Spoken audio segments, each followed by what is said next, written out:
you made your films, your cinema, with cinema. I mean, with what you know, what you have seen when you were young. I don't know. So maybe it's too simple and too generically, but I'd like to ask you, what is for you cinema? Because you, from I don't know, Jack Hill to Jean Renoir or any others, there is a big, arc you know, of. Well, my feeling is,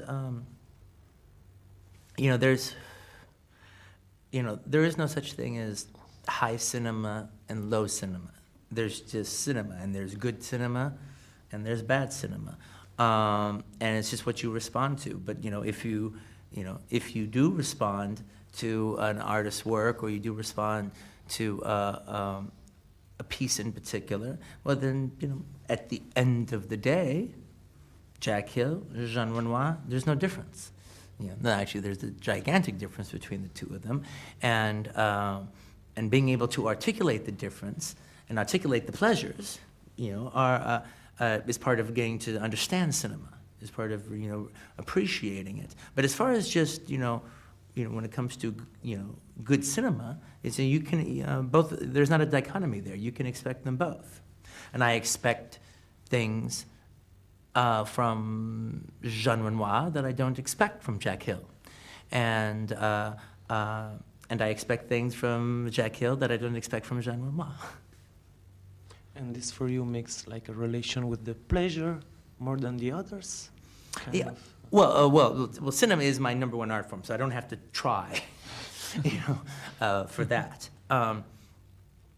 But I've just always combated my whole life the concept of snobbery towards cinema. I believe you should be embracing of all types of cinema. You don't have to embrace every movie made. And actually knowing what you don't like is as important as knowing what you do.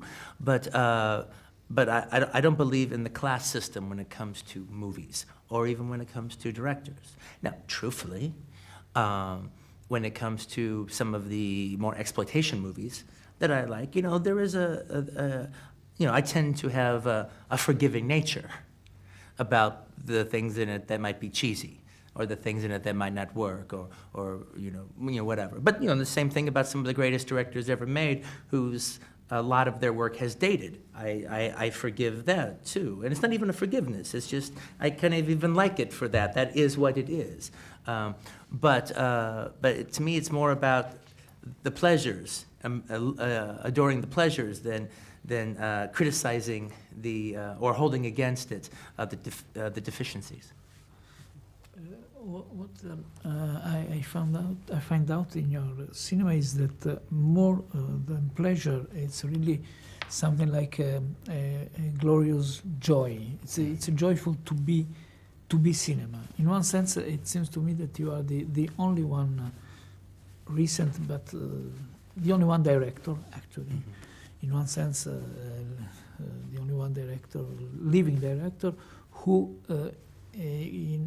automatically making movies center cinema. You touch cinema in one sense as a separate world, but the world, all the world. That's no high, no middle, no, because like Wittgenstein said about images.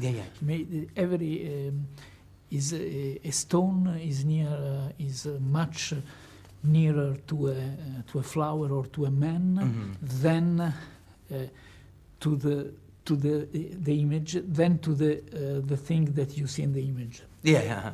Not to the rose, but to another image, and that's so clear in your cinema. I think that you are, in one sense, speaking cinema, and it's very mysterious. What I ask you is if that is only linked with your biography, where you're living with cinema and then working with cinema. I can't think that is only that, because you, like in this movie, is really you're so free, jumping after the first part, in one sense, you can see that you left something. But this is incredible free, because all is in the same space. It doesn't matter that this is before or later.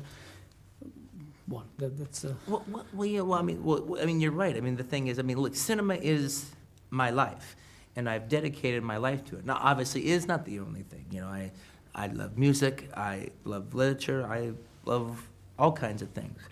But, and then most of those things that I love find their way into my cinema, one degree or another. You know, I mean, in this, you know, as much as I love cinema, I tend to approach it, as far as my story structures are concerned, from a novelistic place, with the course of the chapters, and not necessarily telling even a linear story.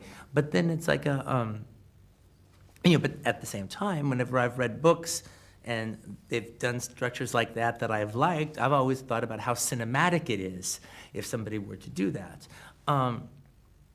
But, you know, there is a, you know, but I have dedicated my life to it, you know, one, watching movies, and now it's, you know, it's like even more of a study. I mean, it's strange, because there's an aspect that I am a bit of a frustrated academic, because I actually quit school very, very young, and only to realize as time has gone on that I actually probably would have liked college. I would have liked it quite a bit. And there is this aspect that I'm in a constant, it's not just good enough to watch cinema, and it's not just good enough to talk to my friends about it. I like to just keep putting myself, I like to just keep learning about it, giving myself over to it. It's like I'm studying for a self-made scholar on it, and I'm going for my professorship in world cinema, and I almost never want to graduate. In fact, the day I graduate is the day I die, and I'm not doing it for anything other than my own edification.